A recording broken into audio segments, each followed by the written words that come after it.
This is all about food. This is all about using fantastic Vietnamese ingredients.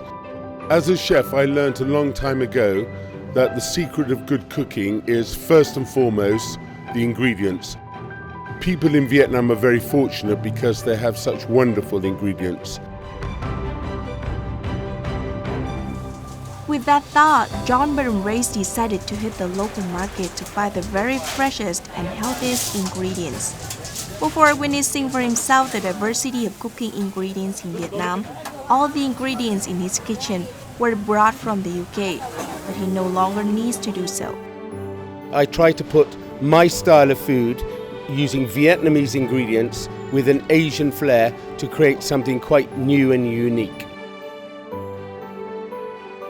Chef John-Burton Race first came to Vietnam in January 5, 2019, collaborating with Paradise Group to design first handcrafted 40-dish menu with Michelin standards in Ha Long Bay. On April 2019, he returned to Vietnam to take part in a culinary journey in some restaurants in Hanoi and Ho Chi Minh City. During his journey, Chef John collaborated with Vietnamese chefs to introduce Asian European flavored dishes. Thank you very much, Chef John, for joining the show. You remember your first experience with Vietnamese ingredients? My first experience was back in January when I met all the guys down in Ha Long, and we spent a couple of days going around the marketplace so that I could identify with the food and the local ingredients. I think my first meal was very, very basic. It was I think you call it a pho, where you have a big stock and some lovely rice noodles, and you can have a very thinly sliced pork in it, or maybe duck, and it's got some lovely fragrant herbs. You can have basil in there and coriander, and that's so delicious. The stock is made with all the bones, and so it's very meaty. It's almost like a consommé. And then you have the lovely rice noodles, which is your farinaceous. In Italy, that would be your pasta. In England, it's your potato. In some countries, it's rice, but you've got your farinaceous, and it's light. And then you have all those fragrant herbs and that delicious proteins, whether it's fish or whether it's meat. That was probably my first true Vietnamese dish, and I slapped a load of chili on it, and it took me back to when I was 10 years old. Recently, you have experimented with a lot of Vietnamese ingredients. So what fascinates you the most about Vietnamese ingredients? I find the food style here much more fragrant, much more colourful, less heavy, and I'm just beginning to learn myself how wonderful the Vietnamese ingredients are.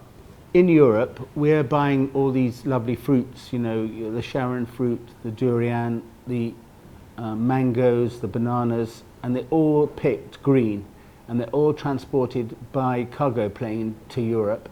And we get them, so they haven't seen the rain, they haven't seen the sunshine, so therefore they haven't got the flavour.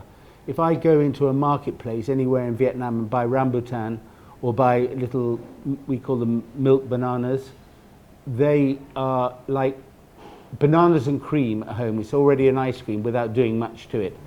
And they're sweet and they're succulent, and maybe if you're Vietnamese you might take that for granted, but it's the taste of the fruit, let's start with that, is 100% better than anything we can buy in Europe.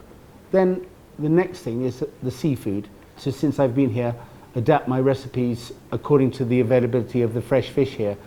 Once you've understood the fish, its texture, its oil content, etc., you can adapt your style of food to those particular species of fish.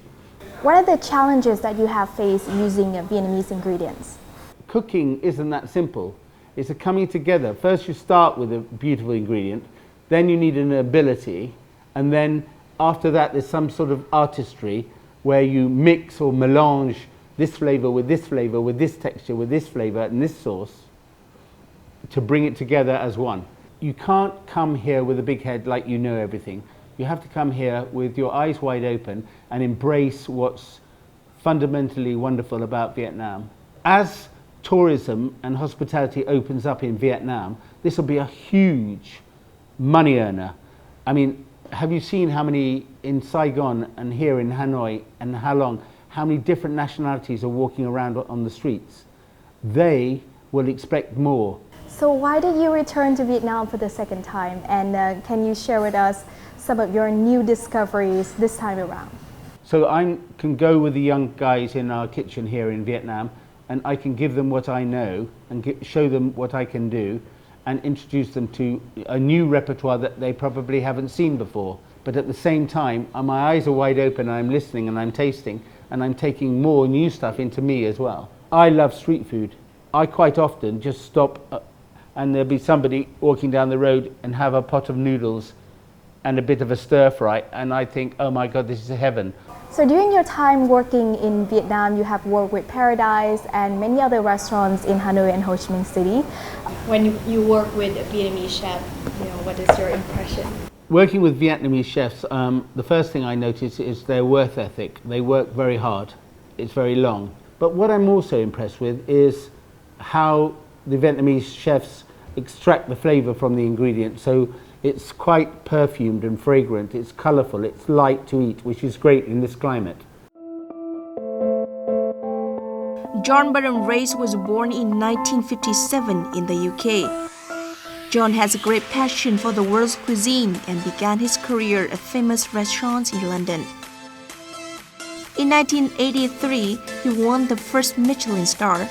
From 2000 to 2005, he had 2 more Michelin star restaurants.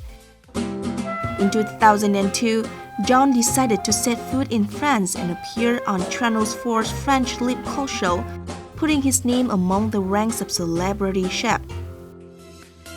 Since then, John has repeatedly appeared on other popular shows like Taste Nation, Daily Cook Challenge, I Am a Celebrity, Get Me Out of Here by ITV, and Put Your Menu Where Your Mouth Is of BBC. How did you get into cooking? I got into cooking at a very early age. When I was a little boy, I was always in the kitchen with my cook. She taught me different dishes and things like that. I started very early and never looked back, because the minute I started in a culinary school, then I went to France and worked in some places for very little money and just learnt the hard way. What are your principles in choosing ingredients for your dishes? If you're a chef, you buy things as they come into season. So you have to learn about the seasons in each country, first of all. And you buy them in season. Why? Because that's when they are at their best and most plentiful.